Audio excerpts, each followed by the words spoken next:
È andata bene, nel senso che evidentemente i vicentini, seppur con un margine ridotto, ma hanno scelto a maggioranza di premiarci, di darci fiducia. È stato un risultato incredibile, nel senso che siamo partiti molto indietro. Qualche mese fa i primi sondaggi ci davano 17 punti lontani dal centro-destra, dal sindaco uscente Rucco, quindi è un risultato incredibile, ecco, da questo punto di vista.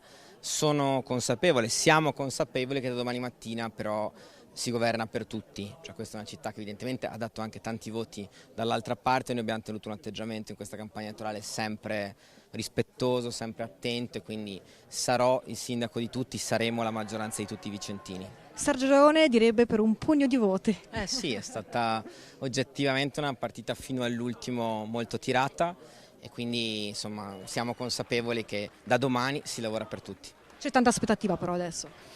C'è tanta aspettativa, questa è una città che ha voglia di rilanciarsi, di ripartire, e quindi noi ci siamo, l'abbiamo detto fin dal primo giorno, abbiamo messo in campo una grande squadra che oggi è pronta a governare la città. Da dove si parte, sindaco?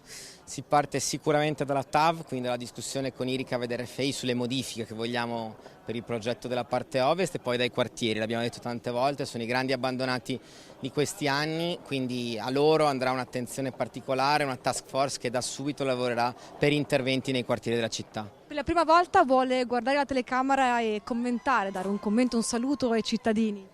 Io ringrazio davvero i vicentini per la fiducia, ringrazio i vicentini che ci hanno votato, anche chi non ci ha votato, perché è stato importante vedere che al ballottaggio l'affluenza sostanzialmente non è quasi calata rispetto al primo turno. Non succede mai, vuol dire che c'è stata grande partecipazione in questa campagna elettorale. Ecco, ci impegniamo a ripagare davvero questa fiducia.